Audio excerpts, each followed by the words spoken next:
നമുക്ക് റെഗുലറായിട്ട് ഒരു യാത്രയും അങ്ങനെ ഇന്ന സമയത്ത് എന്ന് പറഞ്ഞാൽ വൃന്ദാവന യാത്രയും കാശി യാത്രയും മാത്രമേ അങ്ങനെ തീരുമാനിക്കപ്പെട്ടുള്ളൂ. പിന്നെ കൈലാസം അത് അനുവദിക്കുന്ന സമയത്ത് മാത്രം. ബാക്കി എല്ലാ യാത്രകളും നമ്മളങ്ങനെ റെഗുലറായിട്ട് നടത്തണം എന്ന് നിർബന്ധമൊന്നുമില്ല. അവിടെ നിന്നൊരു കോൾ വരുന്നു, അല്ലെങ്കിൽ അവിടെ നിന്നൊരു തോന്നൽ വരും. ആ തോന്നലെന്ന് പറഞ്ഞാൽ വെറുമൊരു തോന്നലായിട്ടല്ല വരിക, കൃത്യമായിട്ടുള്ള ഇൻസ്ട്രക്ഷൻസോട് കൂടിയിട്ടാണ് വരിക.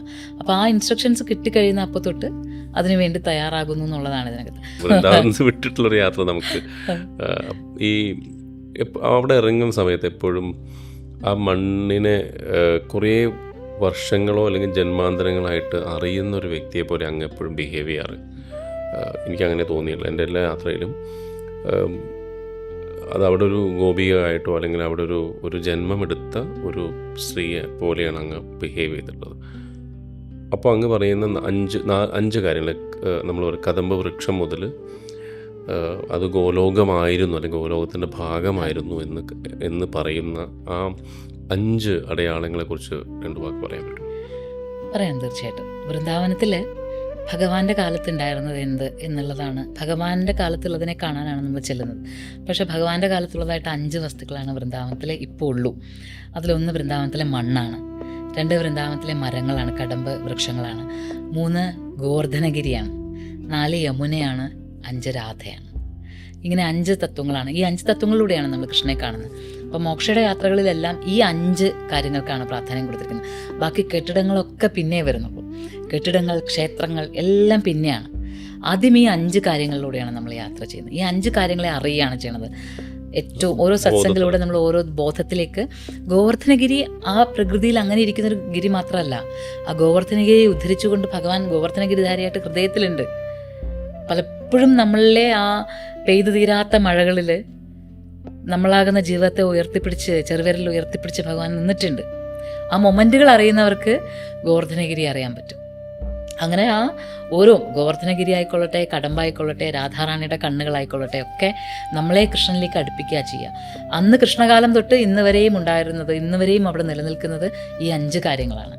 ബാക്കിയുള്ള കെട്ടിടങ്ങളൊന്നും നമുക്ക് ആ കൃഷ്ണകാലത്ത് 5250 വർഷങ്ങൾക്ക് മുൻപുള്ള കെട്ടിടങ്ങൾ എങ്ങനെയായിരുന്നിരിക്കണം? കെട്ടിടങ്ങൾ ഉണ്ടായിരുന്നോ, എങ്ങനെയായിരുന്നു നമുക്കറിയില്ല.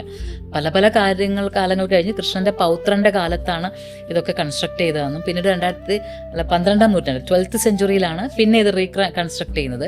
അത് കഴിഞ്ഞ് ഏറ്റവും ലേറ്റസ്റ്റ് സാക്ഷാൽ ചൈതന്യ മഹാപ്രഭു അവിടെ എത്തുന്നത് 1515 1515 എന്ന് പറയുമ്പോൾ 16th സെഞ്ച്വറിയാണ്. അപ്പോൾ 16th സെഞ്ച്വറിക്ക് ശേഷമുള്ള കെട്ടിടങ്ങളാണ് നമ്മൾ കാണുന്നത്. ആ കെട്ടിടങ്ങൾ കൃഷ്ണകാലത്തുള്ളതാണോ? കൃഷ്ണകാലത്തുള്ളതല്ല. കൃഷ്ണകാലത്തുള്ളത് എന്താണ്? മണ്ണ്, യമുന, ഗോവർദ്ധനഗിരി, മരങ്ങൾ, കടമ്പ് വൃക്ഷങ്ങൾ. ചില കടമ്പിനൊക്കെ ഇങ്ങനെ മുട്ടി കൂടുതലുണ്ട്. നിശബ്ദമായിട്ടൊന്നും അല്ല, ഒരു ഇല പോലും ഇല്ലാത്ത കദംബ്, ആ മരം പിന്നീട് പെട്ടെന്ന് തളർക്കും. വല്ലാതൊരു അത് ചേച്ചി നമുക്ക് പറഞ്ഞു തരുമ്പോൾ നമ്മളത് ഒബ്സർവ് ചെയ്യുന്നത് കാണുമ്പോഴാണ് അല്ലേ, നമ്മളത് കാണുമ്പോൾ. പിന്നെ എനിക്കിപ്പോഴും ഓർമ്മയുണ്ട്, ഒരു വയസ്സായ ചേച്ചി ആ കദംബ് വർഷത്തിന് കെട്ടിപ്പിടിച്ച് കുറേ നേരം നിൽക്കുന്നത്. ഓരോ കടമ്പിനെയും നമ്മൾ കെട്ടിപ്പിടിക്കണം. ഓരോ മരങ്ങളും നമ്മുടെ വീടിൻ്റെ ചുറ്റും, വൃന്ദാവനത്തിലുള്ളതെന്നല്ല, നമ്മുടെ വീടിൻ്റെ ചുറ്റും നിൽക്കുന്ന മരങ്ങൾക്ക് തന്നെ എത്ര കഥകൾ പറഞ്ഞു തരാണ്ടെന്ന് പറയും. വെറുതെ ഇരിക്കുന്ന സമയത്ത് നമ്മൾ അവരെ ചെന്ന് ഇങ്ങനെ കെട്ടിപ്പിടിച്ചാൽ നമുക്ക് വേണ്ടുന്ന സാന്ത്വനം മുഴുവൻ അവർ തരും. കാരണം അവർക്ക് എത്ര കാലങ്ങളെ അറിയാം, എത്ര ലോകത്തെ അറിയാം. ഭൂമിയിലേക്ക് താഴ്ന്നിറങ്ങി വേരുകളോടുകൂടി നിൽക്കുന്ന അവർക്കറിയുന്നിടത്തോളം എന്ത് കഥ നമുക്കറിയാം, വിങ്ങലുകളും അറിയാം. അതെ, എല്ലാം അറിയാം. അപ്പം നമ്മളൊന്ന് ചേർത്ത് പിടിച്ചാൽ അത്രയും സാന്ത്വനം നൽകാൻ പറ്റും. അപ്പോഴാണ് വൃന്ദാവനത്തിൽ 5000 വർഷങ്ങൾക്ക് മുമ്പ് ഉണ്ടായിരുന്ന ഒരു വൃക്ഷം അവിടെ നിൽക്കുമ്പോൾ കൃഷ്ണനെ കണ്ട വൃക്ഷം എന്ന് ആലോചിച്ച് നോക്കൂ. ആ ലീലകളെല്ലാം കണ്ടതാണെന്ന് ആലോചിച്ച് നോക്കൂ. പിന്നെ കാലാകാലങ്ങളിലെ മാറ്റങ്ങളെല്ലാം കണ്ടത് അങ്ങനെ നിൽക്കുകയാണ് അവിടെ. അതിന് ചെന്നാണ് നമ്മളൊന്നിങ്ങനെ ചേർത്ത് പിടിക്കുക, ഹഗ് ചെയ്യുക. എന്തുമാത്രം എനർജിയാണ് ഇങ്ങോട്ടും കൊടുക്കുക അല്ലേ. എന്ത് ഇങ്ങോട്ട് മാത്രമല്ല നമ്മൾ എടുക്കുന്നത്, അങ്ങോട്ടും കൊടുക്കും. അതേപോലെയാണ്. അപ്പോൾ ആ മരങ്ങളിലും ആ മണ്ണിങ്ങനെ വാരി കൂട്ടിയിട്ട് അതിലോട്ടിങ്ങനെ കിടക്കണം. നമ്മൾ അങ്ങനെ കിടക്കണം.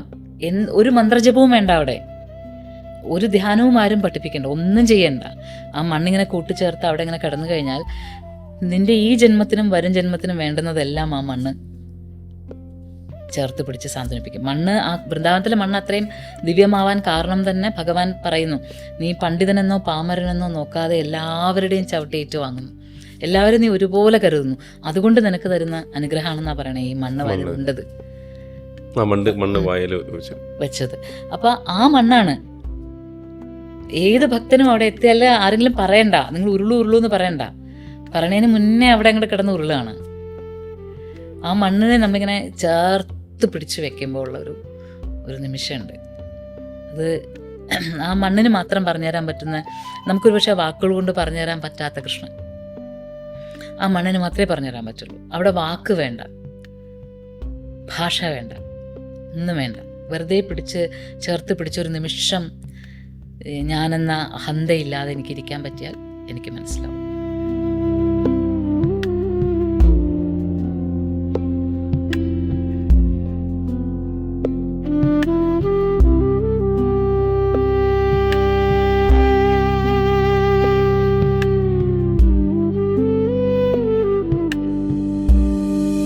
Moksha, Journey to the Self.